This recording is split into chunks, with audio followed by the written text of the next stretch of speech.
Go. And we're live. Go. Hey, everybody. It's day 28. Yes, day 28 of hashtag SSSVEDA Vlog Every Day in August. Sponsored by Amy Schmidhauer from SavvySexySocial.com's website. And today's secret question is, what is your favorite fitness activity? I'm doing it now. It's called Kegels. Yeah, that's it. No, I'm kidding. I don't do Kegels. I don't do much fitness, actually. But look at me. I don't even need to work out. Or in the words of Andre the Giant, I don't even work out. So you're going to smash me, and I'm going to beat the crap out of you. I was just watching Princess Bride the other day, so that just popped in my head too. I don't even have to work out. Throws the rock away. Boom, boom, boom, boom. Yeah, no, I'm not much on the fitness. Even though I have health issues, maybe I should do exercise. You know, being diabetic, you gotta keep things going, that kind of thing. Never been a fan. Sorry, excuse me.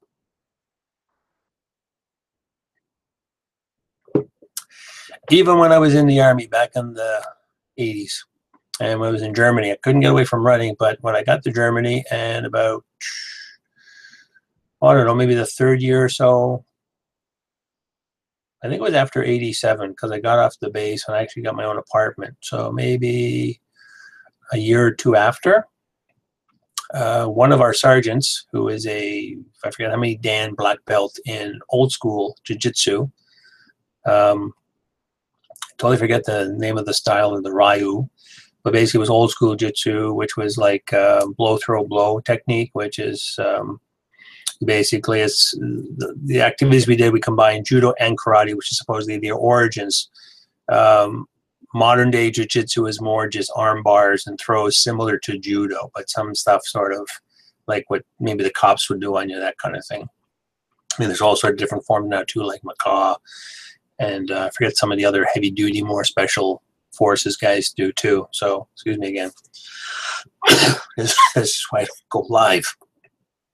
But it's late in the day. I had to do some stuff. Mom's feeling down again, so I had to go give her a hand with her health issues. She's got some sort of weird thing, maybe connected with the tinnitus. I've got tinnitus too, but I'm not sure what it is. But anyway, enough about that. Yeah, so back then, instead of going for a morning run, which I didn't really, especially when you're going out on a cold, we ran every morning before we started work, so not fun. Never been a runner, but it's just like, hey, you get to go practice jiu-jitsu, you maybe get a belt out of it, and you get out of the morning run. And actually, the morning run was maybe 20 minutes, you know, plus warm up, cool down, and whatever. But the jiu-jitsu classes, which was better, you're inside, and depending on like Monday, so say for example, Monday was karate, Tuesday was jiu-jitsu. When we had sports afternoons on Wednesday, we would do weapons training. So, you know, knife, baton, bow staff, that kind of thing. And then it would be, again, karate and then jiu-jitsu, or sorry, judo. So basically the way it is you're combining the forms together. So I think it's back in the way of, if you even go back to, say, ancient samurai time, I'm not sure how far this style of jiu-jitsu, because regular jiu-jitsu is like, oh, somebody comes at me, I stop them, I put them in an arm bar, I put them in an arm lock, or, you know, chokeholds and things like that. You know, just the simple stuff. I actually have an old 1950s book I picked up one time too about judo and jiu-jitsu, and they just called them tricks because I guess they didn't want to talk about back then. You didn't mention it. So yeah, karate would be just like you would do all the karate moves, everything, you know, punch, shuto, which is knife hand. You'd learn all the traditional punches, all the traditional kicks. And then on judo day, we'd be doing arm bars, chokeholds, shoulder throws, learning how to roll, that kind of thing.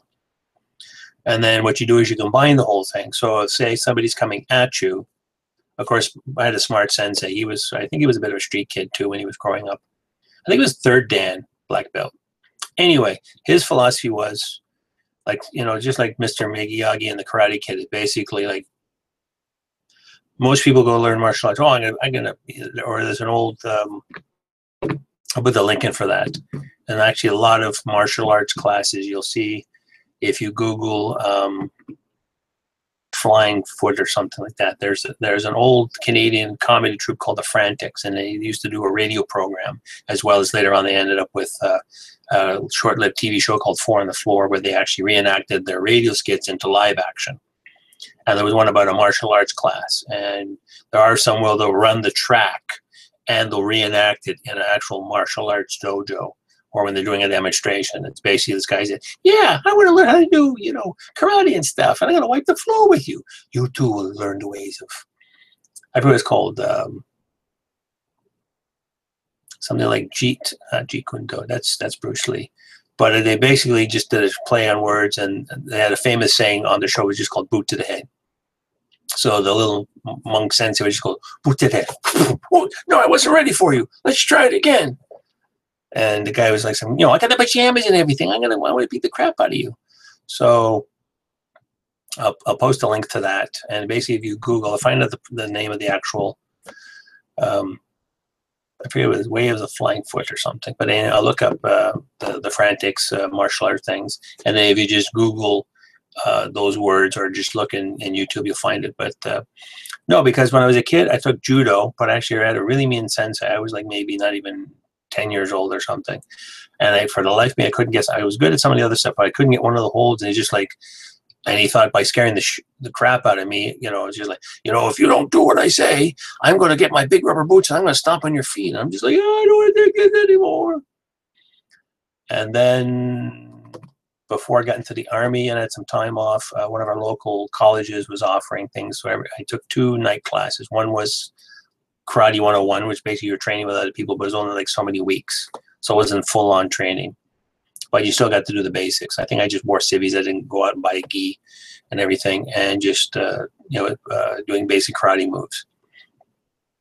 And the other program I took was how to basic TV, learning like how to work some of the equipment, how to work with the camera, how to work in front of a camera. So again, that helped me with doing the stuff we're doing here. So then I took the bit of karate then, and then I always had an interest. I was like watching, what these called black belt theater. I was a kid watching old kung fu movies, not realizing some of them were probably early Jet Li and Jackie Chan movies of the 70s. And so when I took jiu-jitsu, and I thought, it's cool. So I already knew how to do. I used to like doing, gymnastics and stuff. Sure, I never could do backward rolls, but I was great at doing, tumbles and regular. And my favorite one was basically doing a running shoulder roll, and you come up and you're like, I have you now. So the technique of this particular style of, I'll look it up and I'll put it in the comments below. But this style is basically, if you're in a fight, I didn't finish what I was saying. My sensei, and it's the same like other people talk to that are not full on into, I learned how to fight, now I can beat the crap out of people. It's basically the best way to avoid a punch. Don't be there. So basically, don't start something, don't get into it. Even all the stuff I learned, I talked with one guy I used to work with after I got in the Army. I was in printing. This guy took kung fu, but he wasn't a bully. He was dyslexic and stuff. Surprisingly though, for a white fellow, he actually spoke fluent Cantonese and had an annoying habit of quoting the Book of Tao. And we would talk about it. And sometimes when no one was around after work, we'd spar in the basement. I was working in the basement at the time. He was my helper. So we'd go around, and I found too, and if you ever watch it's a silly movie, but if you watch Bloodsport with Jean-Claude Van Damme, you can see certain styles do not go against each other. If you're trained in the same style and you sparred, and you can, I know how to counter that move, but if you're saying doing karate and you're going up against somebody who knows Wing Chun, well, Wing Chun is a close-in fighting style, and karate is more open. Or there's another one called Cho Li Fud, which is, I think it's a northern style because they lived out in more open areas. Wing Chun is for people that lived in the forests, so they had to fight, smaller areas. Like when you see the training dummy with the post, it's just like you're hitting a smaller target. But Cho Li Fud actually has these broad arm strokes, and you're just sort of coming in like a windmill, literally, with your fists, and it's a big open area. Well, the guy I was sparring with, he knew some of these kung fu styles. And he was coming at me with, you know, with a trolley fight style. And she's like, wow, these are like these big swings. And I'm used to like somebody coming in. Now, how do I? And I thought, if I sidestep him and I come at him, for, you know, he was coming this way. And I go like, no, I will sidestep and go in this way and get around him that way. And so there was some, and there was another one called Pak Kwao, which is a soft style. It's sort of like in the family of, what do you call it? Tai Chi. Because Tai Chi, I've learned too, if you speed up Tai Chi with the this and that and all this other stuff, if you speed it up, it actually becomes an actual fighting style that you could use. I'm not sure if it's an offensive or defensive, like a judo. But there are styles too. But I found too, there's some styles just won't go together. You try to fight one way, but I never had the mentality either fighting. My mentality was if somebody starts and because being picked on as a kid and bullied, my mentality was if everybody, no one actually, because I got to be, you know, I'm like almost 6 foot. I wear a size 50 jacket. You know, I'm kind of a broad guy, even though I got a bit of a gut. But even though I got picked as a kid, it was funny. The older I got, by the time I was in Germany, so I was in my 20s, say 24, people stopped picking on me for some reason. It's just like, hey, there's Peter, he's the big guy. And I remember one time too, meeting one guy, and I used to hang out at this one pub. And the guy used to be a bouncer downtown Toronto. And when he told me this story, when I used to have my little spot at the end of the bar, and he was at the other end of the bar, and he was just like, I guess his old bouncer days, who could I take? And it's just like, yeah, I can. And I guess he just was rolling, you know, who are the people I got to watch out for in this bar? And he said, when he saw me at the end of the bar, I better watch out for that guy. That guy might be trouble. Or I might not be able to take him. And actually, he was a little guy. He was a little Filipino guy. But no, he was like, even though he was small, he actually could take somebody on a fight. But my mentality was, and I remember hearing a couple of stories of the guys who learned the style of jiu-jitsu we did. And because sometimes you're in the army, and people get drunk, and young guys get stupid, and there will be bar fights, obviously. But one of the stories, and I did do this to somebody one time, I accidentally put them in an arm lock because they grabbed me the wrong way, and they're just like, come on, man, it's your turn. Okay, and we're playing pinball for shots or something. And it's just like, hey, it's your turn, it's your turn. And he pushed me the wrong way, and I wasn't thinking, I just, boom. Next thing you know, he's like, oh, let me go. I didn't hurt him hard, but he used to work in the East Coast in one of our bases. And sometimes too, they used to get drunk and stuff, and he used to dirty fight. So I got him, and he's half bent over, he's down by my knee, and he starts biting my leg like a dog. And it's like, let go of my leg, let go of my arm. Okay, 1, 2, 3, go. Let go. But one guy said some guy was going to start a fight with him, and he wasn't a fighter either. He was just minding his business, having a beer, and some guy comes up to drunk. Hey, I don't like the way you look, and poke. Let's start something. And again, in 2 seconds, the guy's like, boom, face down like this, into the bar, arm behind his back the wrong way around. And the other guy's just like, we done? That's my mentality. I would never start a fight, but if somebody started one with me, I would just stop it, humiliate my opponent, and just like, we done. I did it once by accident, actually. One stupid kid. I was at a goth club years ago, too, and the bar had closed, so we're all going across the street to the donut store. I was going to pick up a coffee and a donut before my drive home, and some guy, I saw him at the bar. He got really drunk. Some young 20 guy. He was like 20 something, not even. And he was just like, just being stupid around everybody, calling people names, all sorts of stuff.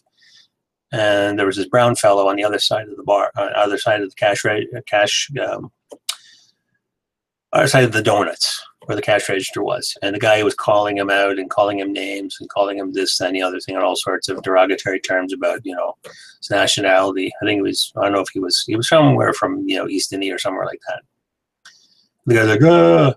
So, of course, the guy was stupid enough to come out from behind the cash. He was going to confront the kid. And then the kid picks up one of the chairs from the donut store. So I snuck up behind him, gave him a half Nelson. Unfortunately, the chair bunked me in the head. And then he shook it off and he got out. And I was this close to being nice. I saw him and his girlfriend. I felt like, here's $20. Throw your stupid boyfriend in the cab. And away you go. Yeah, so there's my experiences. So, yeah, so see, learning martial arts does help you. You stop donut store fights, and you can break up small bar brawls. But yeah, that was the only thing I tried doing. I did try taking martial arts when I came back in the 90s, and I couldn't find anything. And there was a Korean style, which is I can't remember what that one was either, but again, it was also sort of a jiu-jitsu style in Korea. And I was talking to the guy, oh yeah, you know jiu-jitsu, you know how to do this like this. And I tried to tell him that what I did, and he just right away said, no, you know, like modern day jiu-jitsu, so you're just going to do that and that. Like, no, I know how to fight and arm bars. So I know how to punch, kick, and throw, and oh yeah, I never, again, I keep getting off track. That's my problem. That's why I love editing. Our style was basically, it was called blow, throw, blow. So if you're with an opponent and you have to get into something, it's basically if somebody comes at you and say, okay, one, you do a strike. So if, you know, whatever, you know, I strike one of these, do one of those. But yeah, it would be a strike. And then you do a judo throw to the floor. And once the guy's on the floor, you hit him again. And again, it's not to be mean and like, I'm going to beat the crap out of you. It's just like, you know, bang, take him out. He's dazed, bang, hit him again. And, you know, hopefully that'll be the end of it kind of thing. So, yeah, so everybody I've learned, but like I said, there was the Korean style, but that guy too, he didn't want to teach it. And they had this other one in Toronto. I don't know if they're still around. They were called Energy Lake Kung Fu. And they were like Shaolin style, which is the animal style. Like there's crane and snake strikes and panther, and supposed to emulate animal styles. The only thing I didn't like was the fighting stance was this really broad stance, and then the style of jiu-jitsu we learned was almost like a boxing stance. You're very close, keep everything small, and you still fight a la karate and judo, but you're more like of a boxing stance. So keep your elbows in, no exposed spots, and sort of, I remember I was reading up on Jeet Kune Do from Bruce Lee, same idea. He's the same way. One fist out, one fist down, so you got protection. And if something happens, you can move in. So your other hand sort of like here. I don't want to get up and demonstrate, but yeah, just look up Jeet Kune Do from Bruce Lee. And I learned more of a, you know, tight, close, don't leave anything opening, but this Kung Fu style, a variation of one of the Shaolin forms, was basically, oh, you stand like this, you stand very open. It was called a horse stance, but your feet were like this. You were very widespread. And I thought, I'm open to being kicked in the groin or something like this. This is not very good. And the other thing I didn't like was they were a little too aggressive for me. It was sort of like almost like a, not quite a do or die chant, but it's like, who are we? You know, it was like, where are we?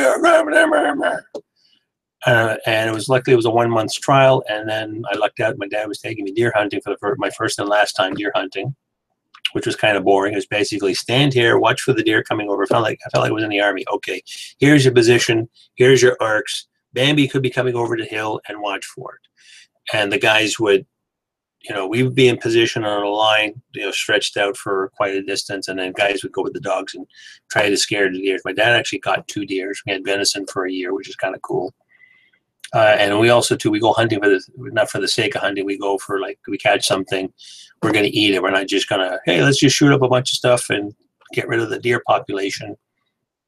It's basically, it's organized. I remember hearing stories about Americans coming up and duck hunting in the 50s and 60s, and almost depleted the duck population because they just went up and just shoot ducks for the sake of shooting ducks. My dad used to go duck hunting too, and he'd shoot so many. He'd go moose hunting. Actually, I made a little carving out of, there was a tradition at the hunt camp where you would take a piece of wild mushroom that grew off the tree, and then you would just carve in something. So I'm not too bad at drawing, and I carved a picture of a deer, and it was basically the hunting thing. They had actually saw a whole bunch of moose, like 15 moose that year, and was never in range, never got any of the moose. The first day we go deer hunting, and moose season's over. The moose must have known, because one of the guys, he's in his position. He said a cow and her calf moose walked right by him. You can't shoot us. We did get 1 deer that day, and my dad got 2 deer on the same day. Luckily, we had enough licenses around, so I can just give him my license. Like, yeah, we shot that deer, so we had a buck and a doe license. I think, well, we got 4 in total, and we divvied up all the meat. There was enough for us because we got 2 portions, enough for venison for the year, make all sorts of goodies, and you know, that kind of thing. And so yeah, so we're not hunting for the sake of like, oh, I'm going to go shoot something. I did still have some of my stuff. I actually ended up turning it into the police a while ago, because the only place you can go target shooting outside Toronto, because you can't, there's laws about, even if it's a shooting range, there are certain noise bylaws and bylaws about doing that. I'd have to go like to the next major town, which is like an hour and a half plus a place called Barrie, just to go target shooting. I'm like, what? And I got to get up at what time? I was like that too. One of my guys, even though I was in the Army shooting stuff, on my days off, it'd be like, yeah, hey, do you want to get up at this time? And I was like, dude, it's Sunday. We get to sleep in today. I'm not going to get up and go target shooting. Screw that.